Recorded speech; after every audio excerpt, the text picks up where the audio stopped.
ऐसी में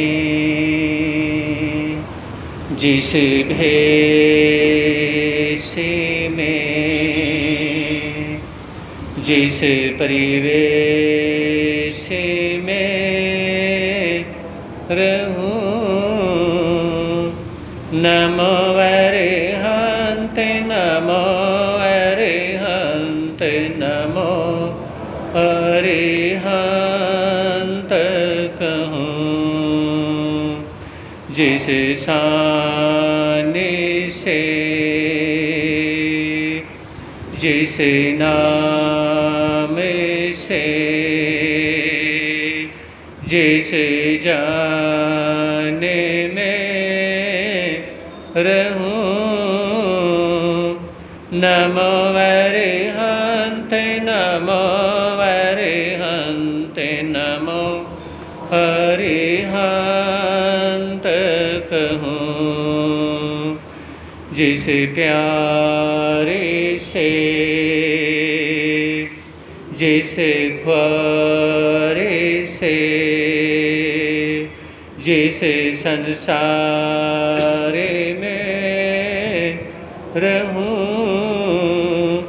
नमो अरिहंत नमो अरिहंत नमो अरिहंत कहूं।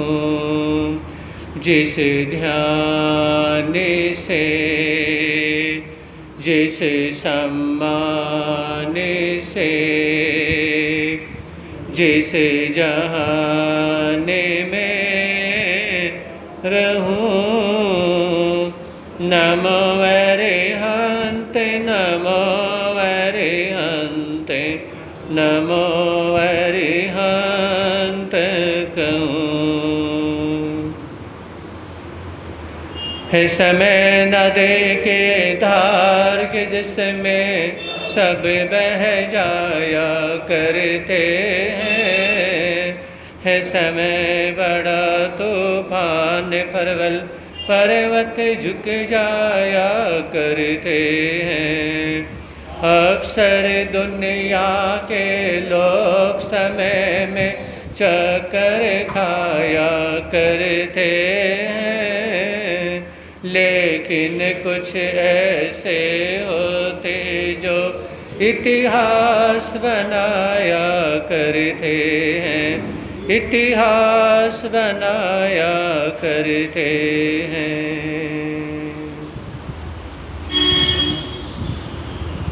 चरम तीर्थंकर श्रवण भगवान महावीर स्वामी के चरणों में कोटि से वंदन अभिवंदन।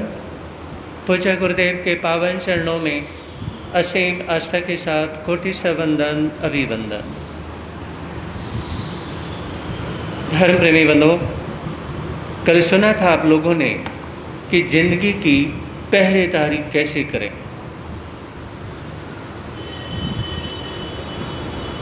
मैं आप लोगों से एक सवाल पूछना चाहूँगा कि आपका अपना पर्सनल खुद की वजह से ज़्यादा लॉस होता है या आपके रिलेशन या फ्रेंड सर्कल या अन्य लोगों की वजह से आपकी ज़िंदगी में ज़्यादा लॉस होता है?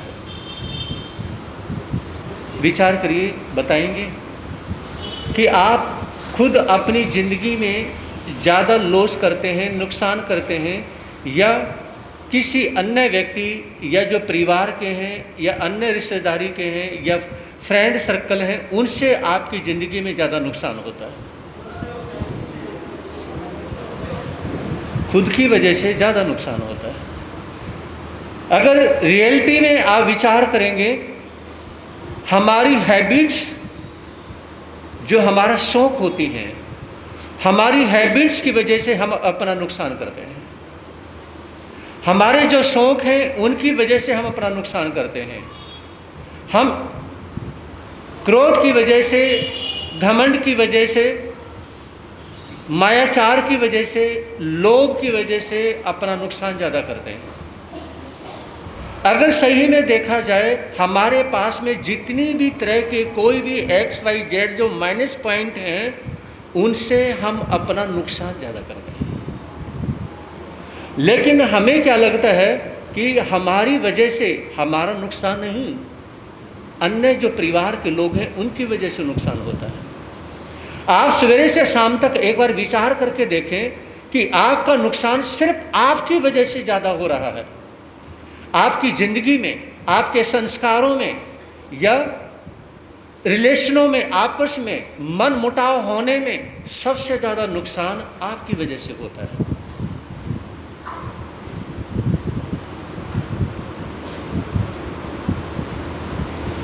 सुना था आप लोगों ने कल कि भगवान महावीर को 2 समय में बहुत बुरा लगता है। पहला प्रवचन जब खाली है, किसी ने पचखान नहीं किया, और दूसरा प्रवचन जिसमें साधु साध्वी के द्वारा निदान किया गया। भगवान महावीर को दुख होता है कि मेरी ही सभा में मेरे ही शिष्य और शिष्या जो साधु साध्वी के रूप में हैं, मेरे सामने निदान कर रहे हैं। निदान करने का मतलब कसम खाना, मतलब अपनी तपस्या को, अपनी साधना को, उसको बेच देना, उसकी बोली लगा देना कि अगर मेरी साधना में ताकत है तो मुझे उसमें ये मिले, और यानी कि ये मेरी साधना खत्म हो जाए लेकिन मुझे ये चीज़ मिलनी चाहिए। तो ऐसा जो विचार करते हैं उसे यूँ कहिए कि निदान कर लिया या अपनी साधना को बेच दिया। तो भगवान महावीर एक एक करके सबका निदान जो है कसम तुड़वाते जाते हैं कि आप अपना इन साधु साध्वियों ने, इन संतों ने, इन साध्वियों ने जो निदान किया है, अपने निदान को तोड़ें, अभी तोड़ें, इसी वक्त तोड़ें, और सबका तुड़वाने की कोशिश करते हैं। धर्म प्रेमी बंधुओं, उसमें भगवान महावीर ने यानी कि सबको फरमाने की कोशिश करी, सबको फरमाया कि आप अपनी जिंदगी के पहरेदार बनिए। आप अपनी जिंदगी को ही लुटाने पे लगे हुए हैं, आप अपनी जिंदगी को खुद ही लुटाने पे, खुद ही बर्बाद करने पे लगे हुए हैं, तो फिर दूसरा आपकी जिंदगी की पहरेदारी नहीं कर सकता। जब शादी होती है, फेरे होते हैं, उसमें पंडित, हाँ जी गौर फरमाइएगा, उसमें पंडित क्या बोलते हैं कि जिंदगी भर के लिए अपनी पत्नी की रक्षा करने का अब आपका अधिकार है, आपकी जिम्मेवारी है। उसमें उसके यानी कि हस्बैंड को बोला जाता है कि आपकी जिम्मेवारी है जिंदगी भर अपनी पत्नी की जिम्मेवारी आपकी है, इसकी सिक्योरिटी करना, इसको संभालना आपका काम है। लेकिन हम एक दूसरे को संभाल सकते हैं, एक दूसरे की सिक्योरिटी कर सकते हैं, लेकिन याद रखें हम जिंदगी की, किसी की जिंदगी की पहरेदारी नहीं कर सकते। सुन रहे हो ना? किसी की जिंदगी की पहरेदारी नहीं कर सकते। हम उसे सिक्योरिटी दे सकते हैं, ये कर सकते हैं, लेकिन जहां आंतरिक जो माइनस पॉइंट है, आंतरिक जो प्लस पॉइंट है, उन्हें खत्म करने का क्या है, वो श्रेय हमें खुद को ही जाता है। बाहुबली जिनके 98 भाइयों ने 98 ब्रदर्स, उन्होंने क्या किया था, दीक्षा अंगीकार करी ली। बाद में बाहुबली दीक्षा लेते हैं, तो उस समय बाहुबली के मन में ये बात आती है कि मैं अगर भगवान ऋषभ देव के पास में जाऊंगा तो अपने 98 भाइयों को भी वंदन नमस्कार करना पड़ेगा, मतलब उनको उनकी वंदना करनी पड़ेगी, हाथ जोड़ के वंदना करनी पड़ेगी। उन्होंने दीक्षा मेरे से पहले ली है, लेकिन वो मेरे से उम्र में छोटे हैं, मैं उनको वंदन नहीं करना चाहता। और देखिए 1 साल तक पैर के अंगूठों पर साधना करना, कहना तो बहुत आसान है लेकिन करना बहुत मुश्किल है। 1 साल तक यानी कि साधना करने के बावजूद भी, है ना, उसमें केवल ज्ञान के दर्शन की प्राप्ति नहीं हुई। जब बर्मी और सुंदरी दोनों बहनें जब आती हैं, उन्होंने अपने भाई को, बाहुबली को कहा कि आप जो घमंड रूपी अभिमान रूपी जो हाथी पे चढ़े हुए हैं इससे उतरिए। और बाहुबली ने विचार किया कि मैं अभिमान रूपी हाथी पे जो चढ़ा हुआ हूँ उसकी वजह से क्या है, अपने छोटे भाइयों को जिन्होंने मेरे से पहले दीक्षा ली है उनको वंदन नहीं कर रहा हूँ। वंदन करने के लिए आगे बढ़ते हैं कि मुझे जाना चाहिए, मेरी बहुत बड़ी गलती है। पैर उठा के जमीन पे रखा भी नहीं था, उससे पहले ही केवल ज्ञान हो गया, क्योंकि उन्होंने साधना, इतनी साधना कर ली थी। जैसे ही घमंड को छोड़ा उसी समय क्या हुआ, केवल ज्ञान के दर्शन की प्राप्ति हो गई। मतलब अभी तक उनके अंदर, यानी कि जिस अभिमान ने अंदर एंट्री कर ली थी, जो अभिमान उनकी जिंदगी में उथल पुथल मचाए हुए था, आज उसको जो बाहर का रास्ता दिखाया तो असली सिक्योरिटी आज मिली है। जिंदगी की पहरेदारी आज हुई है। पहले यानी कि हर किसी से पहरेदारी हो चुकी थी, लेकिन खुद से पहरेदारी नहीं हो पाई थी। खुद से पहरेदारी नहीं हो पाई थी। तो उसमें कहें, जैसे ही पैर उठाया और रखने से पहले केवल ज्ञान के दर्शन की प्राप्ति हो गई। एक बार विचार करना, आप लोग जितने भी भाई बहन बैठे हुए हैं ना, और हम दोनों संत बैठे हुए हैं, ऐसे कितनी बार ऐसा मौका मिला होगा जब इस धरा पे तीर्थंकर इस धरा को सुशोभित कर रहे होंगे, प्रवचन सुनाते होंगे, आहार लेने के लिए जाते होंगे। आप और हमने उस समय, चाहे हम नारी के रूप में रहे हों, हाँ जी, जो पुरुष बैठे हुए भाई लोग उसमें नारी के रूप में भी हो सकते हैं, माताएं बहनें उस समय पुरुष के रूप में हो सकती हैं। यानी कि हमने तीर्थंकरों के दर्शन किए हैं, हमने आहार पानी बहराया होगा, उनके प्रवचनों में गए होंगे। ऐसा नहीं हो सकता कि नहीं गए होंगे, लेकिन हमने प्रवचन सुने होंगे, दर्शन किए होंगे, आहार पानी बहराया होगा, लेकिन हम उस लेवल पे कभी नहीं गए। सिर्फ इतिश्री पूरी करी, काम पूरा किया और हमने कोई मतलब नहीं रखा। तो ये जो हमारी हैबिट रही ना, इस हैबिट ने क्या किया, हमारा इतना बड़ा नुकसान किया कि हम आज भी दुनियादारी के चक्कर में क्या है, आज भी धक्के खा रहे हैं। आज भी 84 लाख के चक्कर में आप भी धक्के खा रहे हो और हम भी धक्के खा रहे हैं। बोलोगे नहीं क्या? चाहे मेरे ऊपर बात आए, आपके ऊपर, तो बात जो सही है तो सही है, इसमें चाहे अपना सिर फूटे किसी और का फूटे। सच्चाई ये है कि आज हम भी यानी कि 84 के चक्कर में धक्के खा रहे हैं और आप लोग भी धक्के खा रहे हो। काश उसमें भगवान महावीर नहीं या कोई और तीर्थंकर रहे होंगे, जिनके सानिध्य में प्रवचन सुने होंगे, आहार पानी बहराया होगा, विहार में गए होंगे, लेकिन कभी हमने अपने मन को चेंज नहीं किया। हमने जो हमारी उसमें की जो हैबिट्स थी, हमारे जो शौक थे, हमने उनको कभी छोड़ा नहीं, है ना। ये जो शौक ही है, किसी के पहनने का, किसी के खाने का, किसी का कुछ करने का, याद रखें, शौक पूरे कर लो, लेकिन इतने भी पूरे ना करो कि खुद का माइंड ही खराब हो जाए। हाँ जी, सुन रहे हो ना, इतने ज़्यादा शौक पूरे मत करिए कि आपका माइंड 24 घंटे खराब रहे, कि कोई भी चीज़ खरीदी है उसका 2-4 दिन ही क्या है, उसका सुख मिलता है। जैसे उससे ज़्यादा अच्छी ड्रेस किसी दूसरे ने पहनी नहीं और अपना मन खट्टा हो जाता है। तो शौक के प्रति इतने ज़्यादा उद्वेलित होने का प्रयास ना करें, आगे विचार करिए। फिर हमने इस जन्म में नहीं, पहले कितने जन्मों में हमने बहुत दान भी दिया होगा। हम संत के रूप में बैठे, हमने भी किसी जन्म में बहुत दान दिया होगा। हम घर में रहे होंगे, गृहस्थी में रहे होंगे, हमने दान दिया होगा। आप लोगों ने किसी पिछले जन्म में बहुत मोटा दान दिया होगा, हजारों गरीबों को खाना खिलाया होगा, अनाथालय में, वृद्धाश्रम में दान दिया होगा।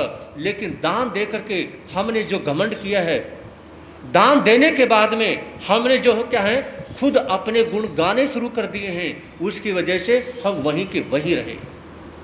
हाँ जी, चाहिए हमने भी यानी कि हजारों जन्मों में दान दिया है, आप लोगों ने हजारों जन्मों में दान दिया है।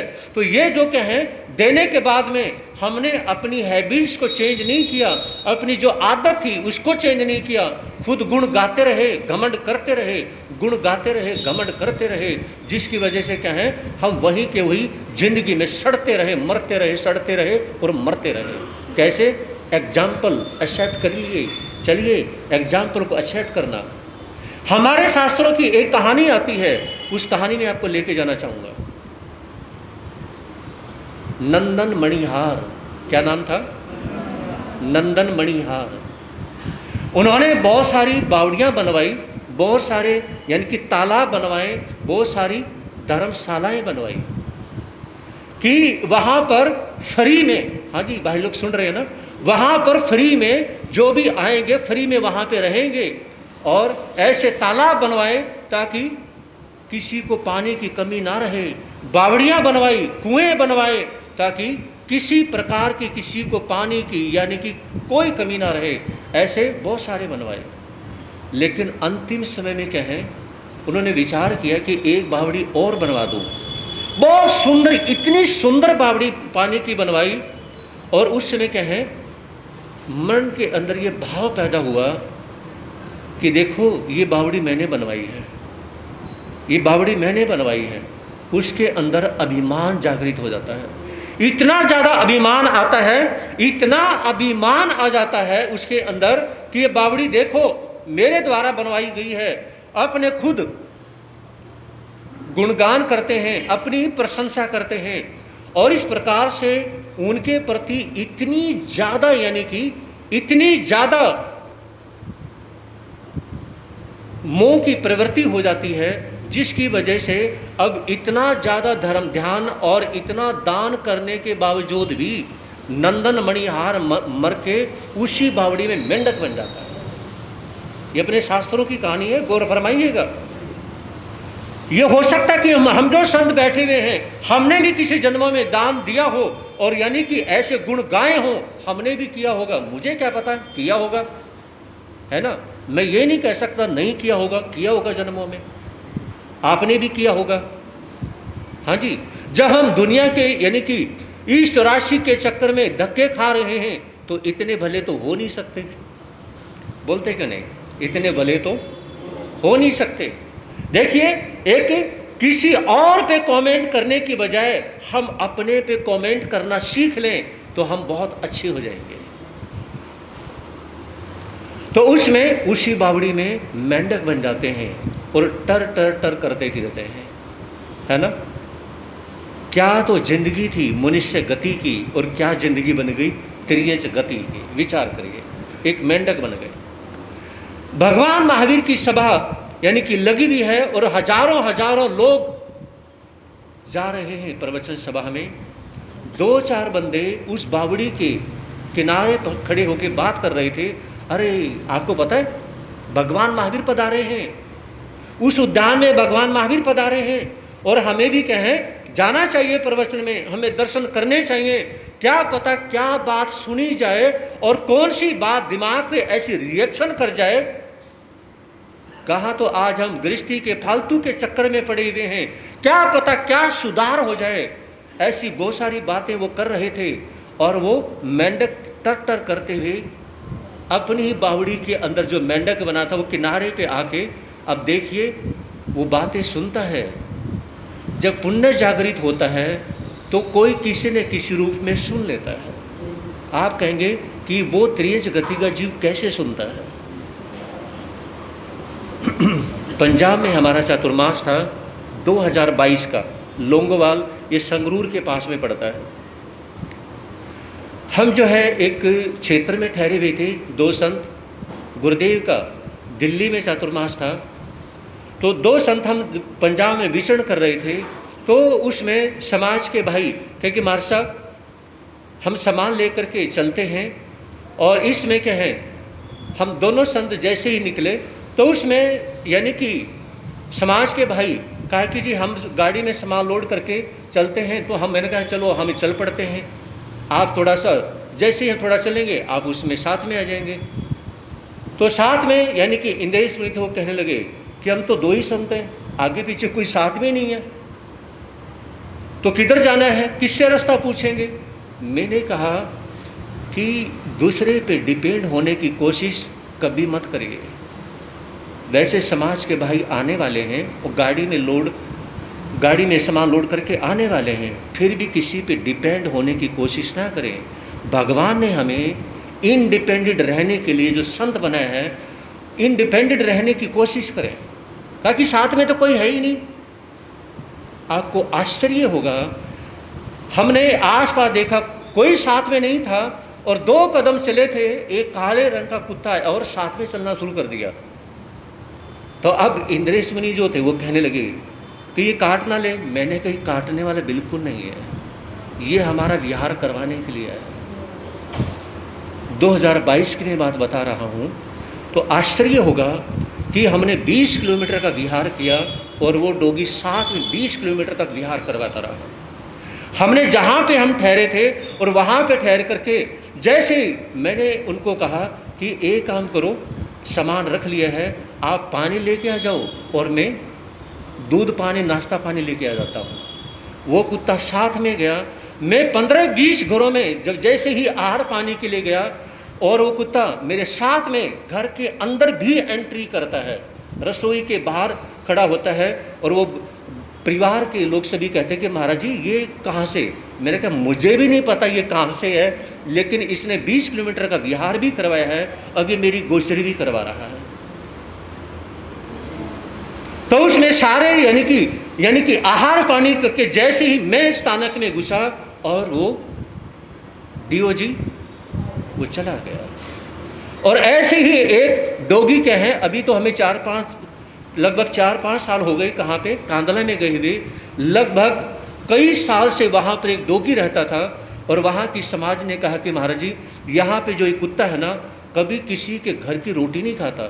कोई अपने घर से रोटी लेके आए तो ये कभी खाएगा नहीं, ये स्थानक ही की रोटी खाता है। और कोई भी साधु साध्वी कांदला में आए और वो किसी भी साइड में विहार करे, उसका विहार करवाएगा, चाहे वो 15 किलोमीटर का हो, चाहे वो 25-30 किलोमीटर, जितना लंबा विहार करें, विहार करवा के जैसे ही स्थानक में एंट्री करेंगे, वे वहाँ से वापसी मुड़ेगा और कांदला की स्थानक में आके बैठ जाएगा।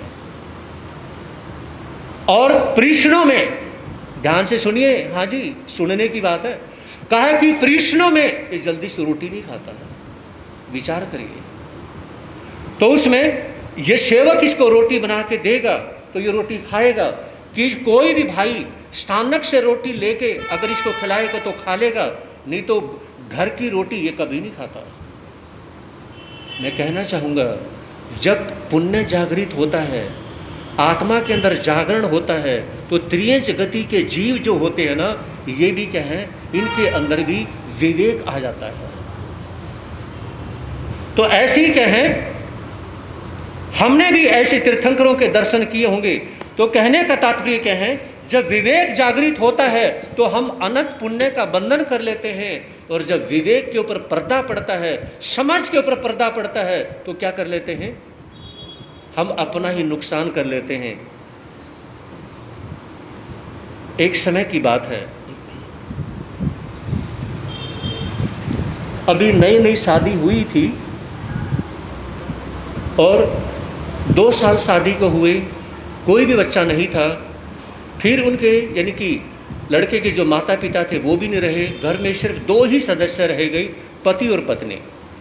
पत्नी कहने लगी, अरे कम से कम किसी कहीं देवी देवता के पास जाकर के कोई वंदन नमस्कार कर लो, कुछ पूजा पाठ कर लो, क्योंकि घर के अंदर सिर्फ हम 2 ही हैं, पति पत्नी, ना तो यानी कि आपके मम्मी पापा हैं, ना कोई और है, ना बच्चे हैं। ये घर इस तरह से तो खाने को आता है, क्योंकि जिस घर में बुजुर्गों का क्या है, बुजुर्गों का आशीर्वाद नहीं, बच्चों की किलकारियाँ नहीं, वो घर किसी काम का नहीं। तो पत्नी के बार बार कहने पर क्या हुआ, पति ने भी सोचा कि चलो पत्नी की बात मान लेनी चाहिए, और पत्नी के कहने पर किसी देवी के मंदिर में गए, और उसमें क्या है 501 रुपये की क्या है, उन्होंने कहा कि हे देवी माता, अगर हमारे यहाँ पे संतान होगी तो हम क्या करेंगे, 501 रुपये का प्रसाद बांटेंगे। अब क्या हुआ, संतान हो गई, 2 बच्चे हो गए, फिर भी प्रसाद नहीं बांटा। पत्नी कहने लगी जब वहाँ पे गए थे, अरे 4-5 साल में बच्चे हुए, जब आपने मुंह से बोल ही दिया 501 कौन सी बड़ी बात है, 501 का प्रसाद बांट दो। तो उसमें पत्नी के बार बार कहने पर भी फिर भी प्रसाद नहीं बांटा। अब 2 बच्चे हुए थे, 2 बेटे हुए थे, उनकी भी शादी कर दी। उनकी शादी करने के बाद में कहें अब उनके भी बच्चे हो गए, पत्नी फिर भी कहती है अरे फूटे कर्म, अब तो प्रसाद बांट दो, फिर भी प्रसाद नहीं बांटा। पोते पोती हो गए, फिर कहें फिर भी प्रसाद नहीं बांटा। एक रोज पत्नी कहने लगी कि मैं बूढ़ी हो गई और टोकते टोकते तेरे दिमाग काम नहीं करता, अगर आज प्रसाद बांटना है तो ठीक है, और नहीं तो मैं जा रही हूँ, बस मैं प्रसाद बांट के मैं तब आऊँगी। तो जब पति ने देखा कि अब ये मानने वाली तो है नहीं, तो उसमें पत्नी के साथ ही कहें वो भी जाते हैं, और वहाँ पर जाने के बाद में क्या किया, 501 यानी कि देवी माता के मंदिर में चढ़ाए, और चढ़ाने के बाद में एक बेटा बहू तो यानी कि विदेश में रहते थे, और साथ में देखिए पति पत्नी गए और बेटा बहू गए और एक उनका बच्चा गया। तो इस तरह से उनको वो ले करके और 501 रुपये वहाँ पे चढ़ाए।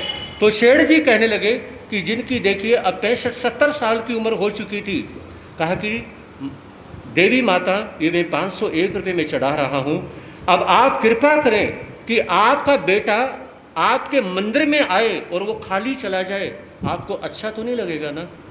इस तरह से 100 रुपये उसमें से उठाए अपनी जेब में डाल लिए। हाँ जी, 100 रुपये उसमें से उठाए जेब में डाले, 401 रुपये रह गए। तो फिर कहा कि अब देखिए जब मैं आपका बेटा हूँ और मेरी पत्नी जब आपकी बहू है, अगर ये खाली जाए वो भी आपके मंदिर से, तो 100 रुपये उठाए वो भी जेब में डालिए, ये आपके बहू के नाम के हैं। अब उसकी पत्नी को गुस्सा बहुत आ रहा है। अब उसने क्या कहा कि देखिए पहली बार मेरा बेटा और बहू आपके यानी कि आए हैं, आपके दरबार में आए हैं, तो 100 रुपये आपका यानी कि पोता अगर खाली जाएगा अच्छा लगेगा, देवी माता आपके दर्शन करने के लिए आए, आपके दर्शन करके और खाली जाए अच्छा लगेगा। 100 रुपये उसके नाम के फिर जेब में डाल लिए, 300 हो गए। और फिर कहा कि जो यानी कि मेरी बहू है, बेटे की वाइफ है, अब ये खाली जाएगी तो क्या अच्छा लगेगा आपको? अच्छा नहीं लगेगा ना। अरे आप तो देवी माँ हो, माँ का काम देने का होता है, ये विचार करके 100 रुपये उसके नाम के वो भी जेब में डाल लिए। और वहाँ पर बैठा बैठा पंडित जी ये देख रहा है। अब उस क्या विचार किया, कहा कि देखो जब हम बड़ों को 400 रुपये आप दे सकती हो, ये छोटा सा बच्चा है, छोटे बच्चे को देने से कौन मना करता है? आप जब देवी माँ हो और ये 4-5 साल का बच्चा है, क्या इसको देने से मना करोगी? उसके नाम के 100 रुपये वो भी जेब में डाल लिए, 500 रुपये हो गए। पंडित जी भाग के आता है और 1 रुपया जो रखा हुआ था, 501 चढ़ाए थे ना, उठा के जेब में डाल लिया। कहा कि ये तो छोड़ दे, कम से कम इसको तो छोड़ दे, या इसको भी लेके जाएगा। तो कहने का मतलब ये है कि आज के समय में जब हम ये बोलते हैं कि 501 का 100 का प्रसाद चढ़ाते हैं, उसमें 2 पेड़े चढ़ा करके हम भगवान को, देवी देवता को खुश कर लेते हैं और बाकी का प्रसाद भी खुद खा जाते हैं। और फिर क्या बोलते हैं, हमने 501 रुपये का प्रसाद चढ़ाया, हमने इतने का प्रसाद चढ़ाया, हमने हजारों का प्रसाद चढ़ाया। अरे हजारों का प्रसाद चढ़ाया, झूठ क्यों बोलते हो? आपने सिर्फ 2 पेड़े चढ़ाए, बाकी का तो खुद खाया है, तुम्हारे परिवार ने खाया है, और बोलते क्या हो? मतलब जब अपने सिर पे बात आती है तब नहीं बोलना होता है ना। कमाल की बात है ये तो, मतलब अपने सिर पे बात है तो नहीं बोलना होता। तो 2 पेड़े चढ़ा करके और कहेंगे कि इतने का प्रसाद चढ़ाया, भाई इतने का नहीं चढ़ाया, सिर्फ 2 पेड़े चढ़ाए, झूठ मत बोलिए। तो कहने का ये मतलब है, अरे आप अपनी जिंदगी की पहरेदारी कैसे करोगे, जबकि आप तो कहें देवी देवताओं को भी लूटने में लगे गए हैं। जब अगर लूटने की आदत बनी रही तो धर्म ध्यान नहीं होने वाला। हाँ जी, धर्म ध्यान नहीं होने वाला। तो महापुरुष ये कहते हैं कि विचार करिए, उपासन दशा सूत्र में मैंने आपके समक्ष एक बार फरमाया था कि 10 श्रावकों का जो वर्णन आता है, और उसमें 10 श्रावकों के वर्णन में क्या है,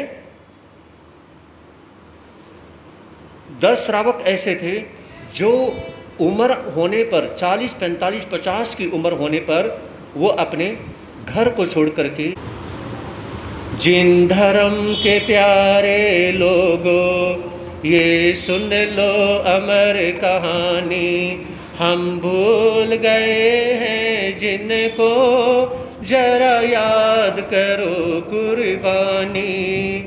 जिन धर्म के प्यारे लोगों ये सुन लो अमर कहानी, हम भूल गए हैं जिनको जरा याद करो कुर्बानी। सत्यवादी हरिश्चंद्र एक पल में बना भिखारी, मरघट में बिक गया राजा और बिक गई तारा रानी।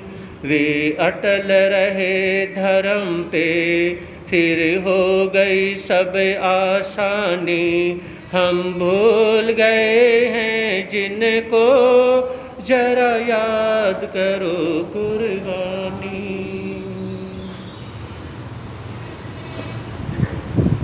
आज सभा में स्वामी जी भी यहाँ पर पधारे हैं। मैं हृदय की गहराइयों से, दिल से उनका यानी कि स्वागत करता हूँ, साधुवाद देता हूँ। देखिए, संत होते हैं और संत जो हैं जहाँ पर भी जाते हैं वो एक प्रकार से ये विचार करिए कि बहुत अनंत अनंत धर्म ध्यान ले जाते हैं। और यहाँ पे स्वामी जी जो पधारे हैं, साधुवाद है इनको। और हमारे पास, गुरुदेव के पास बहुत यानी कि अन्य संतों सभी से मिलना होता रहता है, क्योंकि सभी संत कहें सभी एक दूसरे के होते हैं और संतों में आपस में किसी प्रकार का कोई भेदभाव नहीं होता है और होना भी नहीं चाहिए। तो स्वामी जी को साधुवाद है, यहाँ पर पहुँचे, आपने सभा की गरिमा को बढ़ाया है, हमें बहुत बहुत अच्छा लगा है। तो सुना था आप लोगों ने कि राजा हरिश्चंद्र और मंत्री जी जब चलते चलते सोनप्रस्थ नगरी वहाँ पर पहुँचते हैं और देखते हैं कि यहाँ के जो देवरात राजा हैं, नगरी बहुत सुंदर है। एक घटना घटती है और वो घटना क्या घटती है?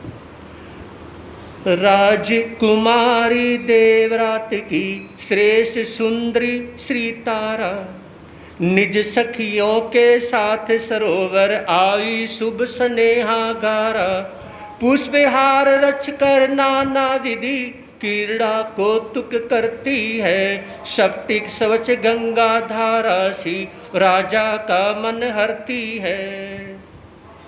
राजकुमारी जो तारा है अनेकों अपनी सखियों के साथ में वहाँ पर नदी किनारे पर तालाब पर आती है, उस सरोवर पर वहाँ पर आती हैं।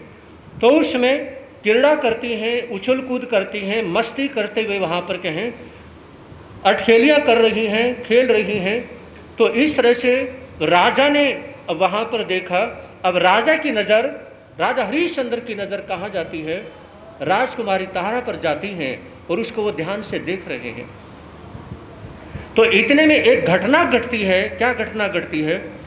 वृद्धा एक सरोवर तट पर जल घट भरने आती है, जल भर कर चलने लगती है, कंपित हो गिर जाती है, प्रस्तर पथ पर लगी चोट अति करती है करुणा करनन, राजकुमारी तारा भक्कर आई झटपट सुन रोदन।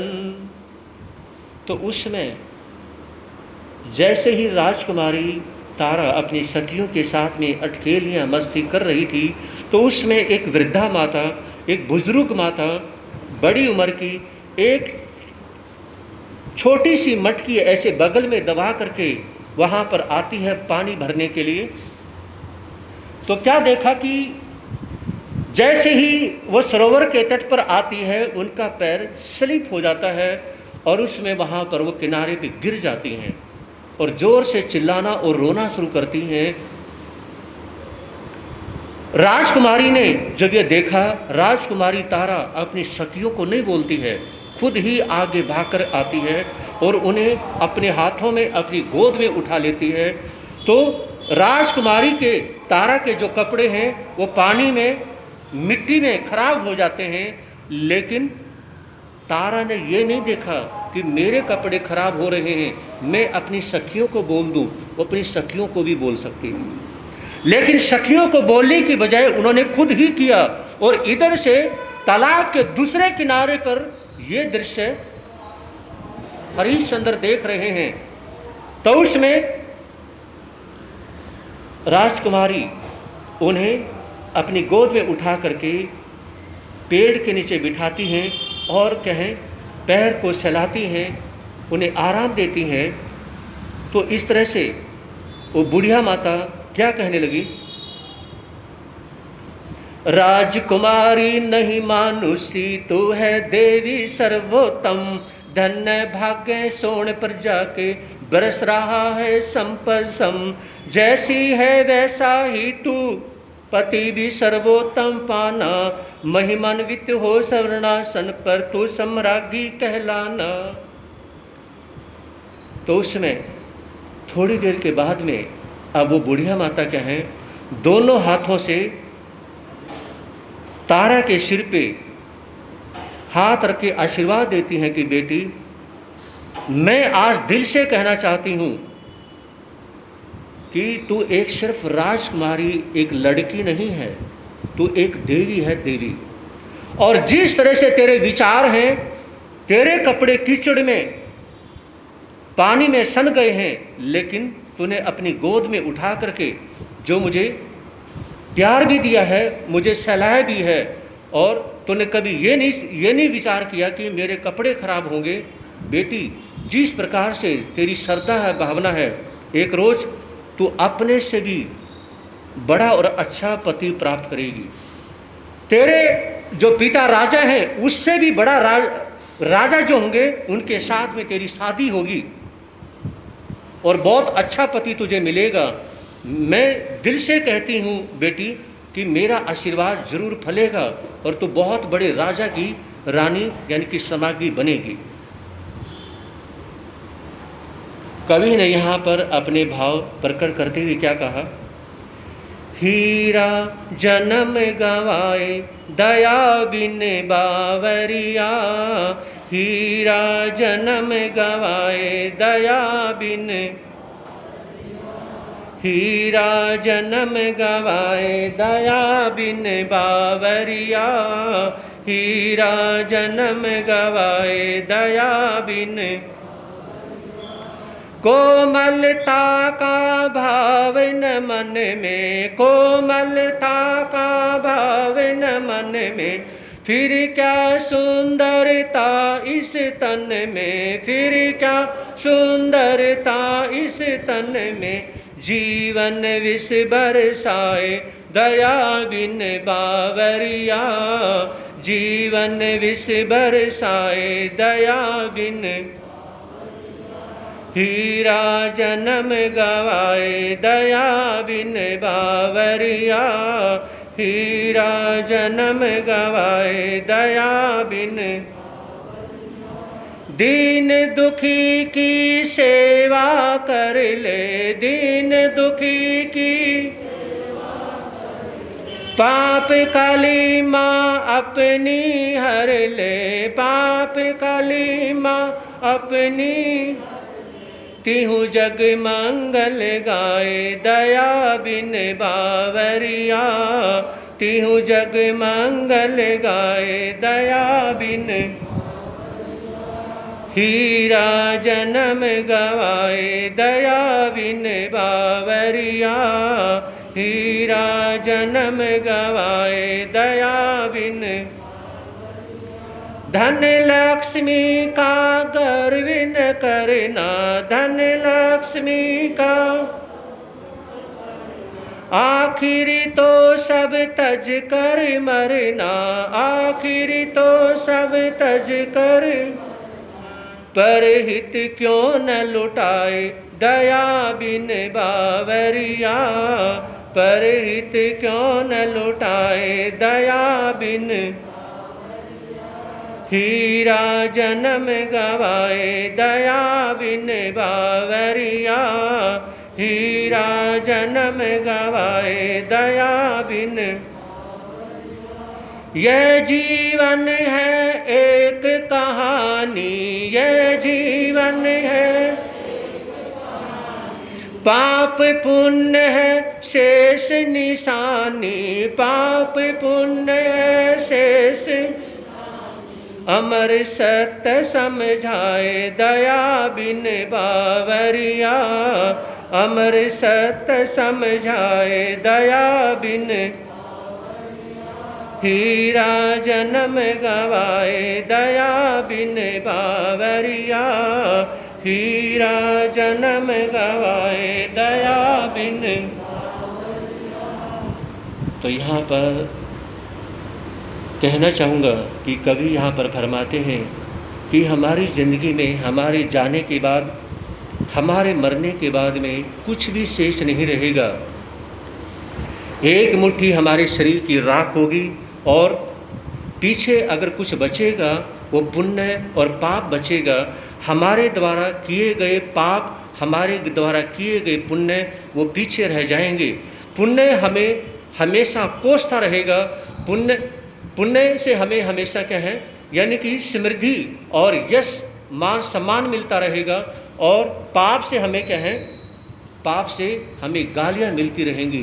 तो इसलिए महापुरुष कहते हैं तो अपने पीछे पुण्य छोड़ कर के जाएं, पाप छोड़ कर के ना जाएं। तो आज इतना ही मैं कहना चाहूँगा।